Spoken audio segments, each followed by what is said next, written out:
Alabaster. We are back with another council comments, which is where we have one of our wonderful council members come and break down the city council meetings, because we can't always make it to the meetings. Right. And like I told you, sometimes we'll even read the agendas and have no clue what's going on. So we've got Greg Farrell here, and Greg is going to break it down for us and tell us what happened. So Greg, we're going to be going over the January, like last January meeting, first February meeting. Correct. Too, right? All right, so let's just dive right in then. There's been talk of the street lights being changed, Alabama Power is coming in. Tell me what's going on with that. Yeah, what it is, Alabama Power over the years have been wanting us to convert over to LED on all of our street lights. This is all the street lights within the subdivisions and on major roads. We've already negotiated with them. They're going to take and replace all of our intersection street lights, change them over, but this will change over all to LED lights. Okay. And it'll wind up saving the city $1,200 a year, because the city does pay for the power bill on them. A lot of people don't understand that Alabama Power owns the street lights once a subdivision is developed, but then we have to pay the power on them. Okay. But yeah, they'll maintain them and change out the bulbs. So also, that is another thing, when a street light, if you see one out, you can do a report of concern on the city website. Okay. Report it, and then it'll get sent to Alabama Power to get the light replaced. Replace and maintain. Yes, because the city does not change the light bulbs. Good to in know. The street lights. Okay, so the changing, maintaining of everything is Alabama Power. Right. Where the city comes in is paying that bill. Right. So by switching over to the LEDs, that's just saving us a little bit of money on that bill. Correct. And they're taking the cost of the switch over. Their Alabama Power's agreed to pay that portion. So awesome. All we're going to have to do is just pay the power bill. Sounds like which a will good be a thing savings in the long run. Yeah, absolutely. Cool. Well, another really cool thing that I read on the agenda and had absolutely no idea what it meant, and is the Parkan refuse dumpster. Yes. Please break that down for us. What this is, it's a small dumpster or small capacity thing that's going to go and retrofit into an existing pickup truck for the Public Works.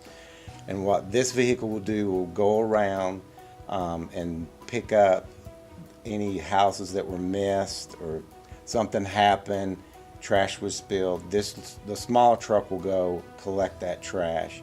Therefore, the bigger trucks won't have to come off their route and go back, and we've taken a bigger truck just to get 1 or 2 cans.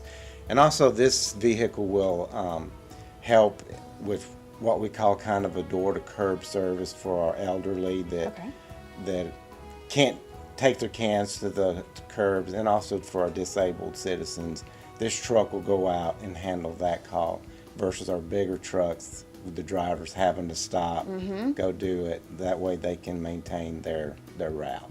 I like that. And if your neighborhood Facebook page is anything like mine, we sometimes have people that say, hey, our house got missed, so this will be a great resource to be able to handle those things. And once again, do a report of concern. It's so important for people to do that, to go on the city's website, because that way everything is tracked. We know it's been picked up, versus somebody just saying stuff on social media. You're right. Right. Our city website is very user-friendly too, so make sure cityofalabaster.com. You can look at these agendas, report a concern, and like Stacy even told us last week, you can do the notify me so that any road closures or anything like that, you'll be notified immediately. So lots of great resources on the city website. Make sure you guys check that out.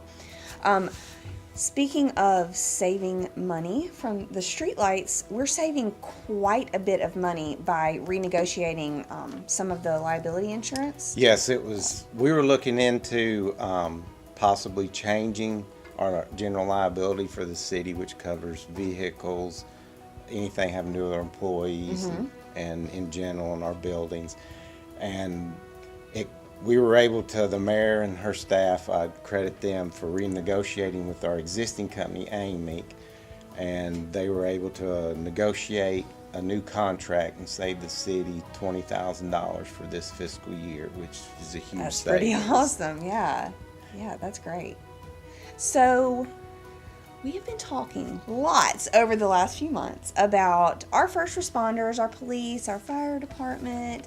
They've been getting lots of new equipment, lots of things to make their jobs better, more efficient at their jobs, which we want them to be, right? If there's an Yes. emergency, we need them to be at the top of their game. You've got some things that have been going on the last year with the fire department you wanted to share. Yeah, I shared it in our newsletter, and a lot of people don't understand what all, they think, well, the guys just wait for calls and stuff like that. Well, that's not necessarily true. One example is over last year, all of our fire department, they had over 26,000 hours of training, which a lot of it is required by national standards, state standards. So they're just not sitting at the fire station waiting for a call. They're constantly training, Yes, my as husband well. is a firefighter. And, they stay busy. And because of our growing community, they ran over 3,800 calls last year, which was an increase of 166 calls. Wow, okay. So, as the city grows, so does that, which puts taxes on our equipment, which we've got 2 trucks coming. There's been slight delay in the manufacture, so they'll probably be pushed back to late spring, early summer when we'll get the first one in late spring and the second one early summer. So that'll help tremendously on that. And just for little FYI, the busiest station in the city this year was Station 3. They had over 1,600 Okay, and tell us where calls. Station 3 is. Station 3 is on Highway 31, close to the interstate. Okay, yes. So that was the and busiest station. They're the Okay. busiest station. And it basically, since it has opened, it has been the busiest station. Really? Okay. So, Well, very good to know. Well, we are super thankful for our firefighters always, and our police, and all of our first responders. We're very thankful for them and all that they do for our city, because without we them, are. it would be rough. yes. All right. Well, Greg, thank you for breaking this down for us. Guys, you can always look on the City of Alabaster's website, pull up the agendas.